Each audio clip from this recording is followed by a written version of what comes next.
স্বল্পতার কারণে আপনি বলবেন, এখনই বলবেন।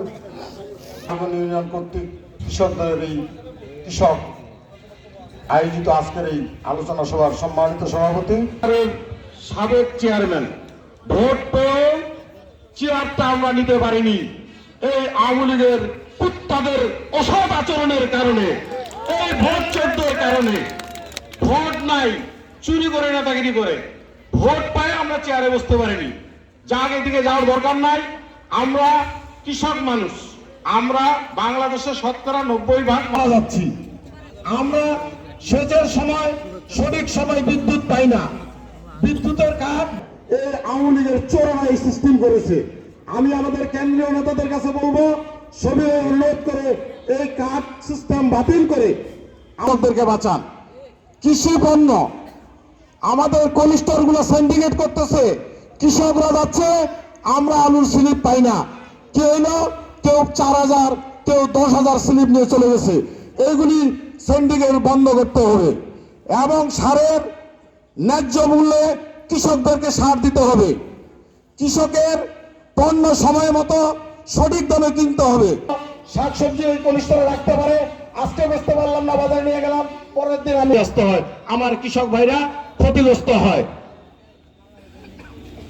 বরেন্দ্র, এই বরেন্দ্র আমাদের কাছে ঘন্টা হিসাবে, কার হিসাবে আগে টাকা নেয়, পরে আমাদেরকে বরেন্দ্র পানি আমরা সেচ ব্যবহার করতে পারি।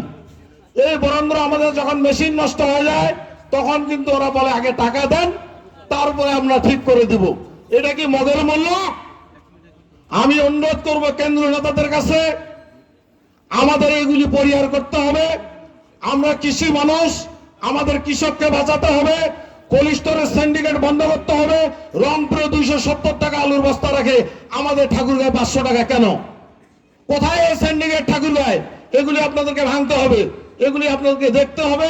কৃষককে বাঁচাতে হবে। কৃষক বাঁচলে দেশ বাঁচবে, দেশ বাঁচলে কৃষক বাঁচবে।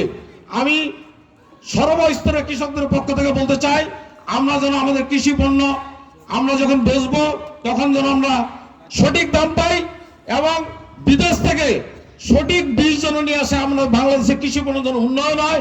এবারে ভুট্টার বীজ কৃষকরা মারা পড়ছে, দোকান থেকে 600 টাকা 700 টাকা ভুট্টার বীজ কিনে লাগাইছি, সেই ভুট্টার বীজ গাছে নেই। সব দুর্নীতি। এই নিয়ে দোকানপাটে অনেক গন্ডগোল, মারামারি। কৃষক ভাইরা একবার জায়গায় 3বার 2বার করে ভুট্টা লাগাচ্ছে। এগুলি আপনাদেরকে দেখতে হবে। এই বলে আমি আমার বক্তব্য শেষ করলাম। সবার সুস্বাস্থ্য কামনা করে, দীর্ঘায়ু কামনা করে। কৃষক সমাবেশে উপস্থিত সর্বস্তরের কৃষক ভাইরা সবাইকে জানাচ্ছি 16 নং নারগুন ইউনিয়ন ছাত্র দলের পক্ষ থেকে সংগ্রামী সালাম ও শুভেচ্ছা। আমরা 5ই আগস্টের পর আবার আমাদের সাংগঠনিক কার্যক্রমগুলো আমরা চালাতে পারছি। আজকের এই কৃষক সমাবেশে সর্বপ্রথম আমি শ্রদ্ধার সাথে স্মরণ করতে চাই 5ই আগস্টের সকল বীর শহীদদের এবং আহতদেরকেও আমি স্মরণ করতে চাই। তো আমি সময় সংক্ষিপ্ত,